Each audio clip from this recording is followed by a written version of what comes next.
Mio Saimori fait la connaissance de son futur époux, Kyoka Kudu. C'est un moment suspendu. Mio, en découvrant Kyoka pour la première fois, reste figée, frappée par la beauté froide et presque irréelle de cet homme. Son cœur bat plus vite, autant par nervosité que par admiration. Face à elle, Kyoka, l'air impassible, brise immédiatement la magie du moment. Tu es donc ma fiancée, souviens-toi d'une chose. Tu devras obéir à tous mes ordres sans poser de questions. Si je te dis de t'asseoir, tu t'assois. Si je te dis de mourir, tu meurs. Aucune excuse ne sera acceptée. Ces mots, tranchants comme la lame d'un sabre, glacent l'atmosphère. À la surprise générale, Mio accepte sans broncher.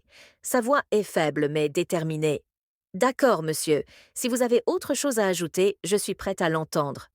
Kyoka reste un instant silencieux, observant cette frêle jeune femme qui ne proteste pas. Il ne s'attendait pas à une soumission aussi immédiate. La scène glisse ensuite à la découverte du nouveau quotidien de Mio. Guidée par Yuri, la fidèle gouvernante, Mio découvre sa chambre, un espace vaste et élégant où chaque meuble semble respirer la richesse discrète. Yuri, tout sourire, confie à Mio que malgré les rumeurs d'austérité entourant Kyoka, son maître est en réalité un homme de grand cœur.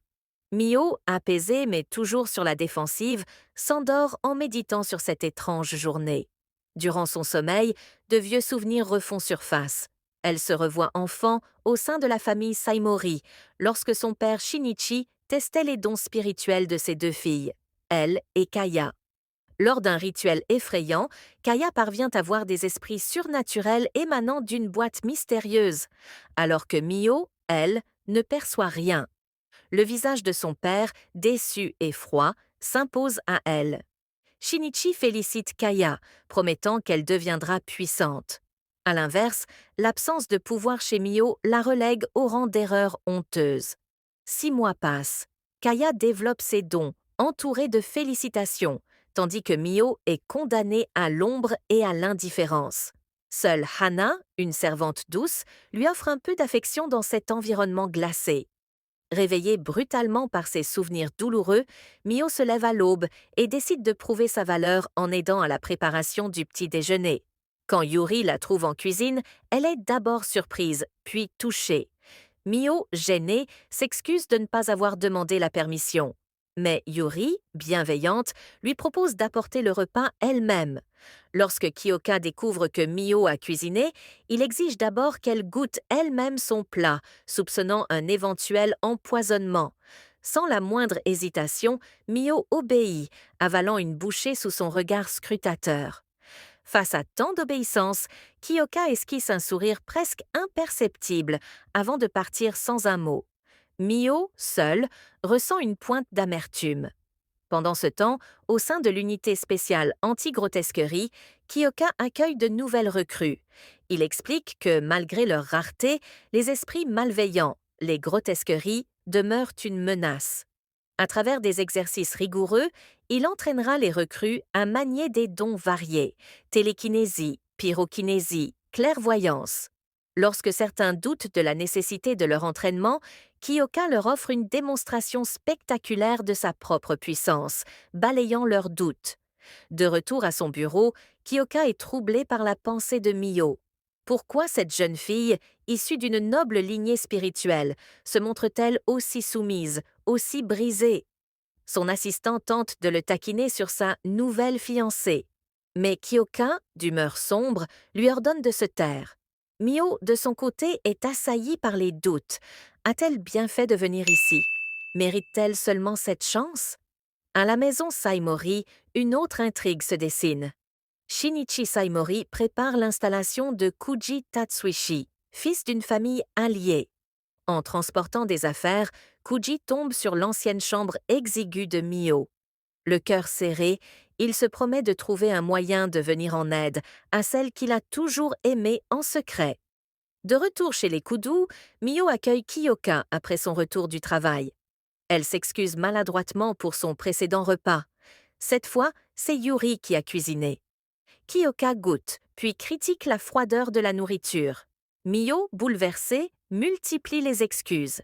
Exaspérée par sa tendance à l'autoflagellation, Kyoka la somme d'arrêter de se rabaisser ainsi. Quand il lui demande pourquoi elle ne mange pas, elle répond timidement qu'elle n'a pas faim. Elle propose timidement de lui préparer un bain. Kyoka, plus doux, refuse poliment. Ne te force pas à faire des choses inutiles. Après son propre bain, Kyoka, apaisé, va trouver Mio. À sa grande surprise, il lui demande de lui préparer son petit déjeuner le lendemain. Yuri sera absente. Mio, abasourdie, voit dans cette demande une marque de confiance précieuse. Elle jure intérieurement de ne pas tout gâcher. Cette nuit-là, elle rêve à nouveau. Elle se revoit confrontant sa belle-mère, Kanoko, au sujet d'un peigne précieux, dernier souvenir de sa mère biologique. Kanoko, sans pitié, détruit l'objet sous ses yeux, la punissant ensuite en l'enfermant dans un réduit sombre. Réveillée en sursaut, Mio serre dans ses mains le vieux peigne cassé. Elle se coiffe lentement, en mémoire de sa mère perdue, puis se prépare pour la journée. Le lendemain matin, Yuri arrive plus tôt que d'habitude, inquiète pour Mio. Ensemble, elles préparent un somptueux petit déjeuner. Mio, anxieuse, espère de tout son cœur plaire à Kyoka. Lorsqu'il goûte, son visage s'éclaire légèrement. « C'est délicieux », dit-il simplement. Sous le choc de ce compliment inattendu, Mio éclate en larmes. « Personne ne m'avait jamais autant complimenté », murmure-t-elle en tremblant. Kyoka, silencieux, contemple cette jeune femme fragile dont le cœur semble fait de verre fêlé. Déterminé à en savoir plus, il demande à Yuri de surveiller discrètement Mio. Il commence aussi à envisager de mener une enquête sur la famille Saimori. Dans l'ombre, un autre conflit éclate. Le père de Kuji, furieux, reproche à Shinichi de ne pas avoir respecté l'accord initial qui devait lier Mio à la famille Tatsuishi et non à celle des Kudu. Sur cette note tendue, l'épisode se termine, laissant présager bien des épreuves à venir pour Mio et Kyoka, deux âmes marquées par la solitude et le poids du destin.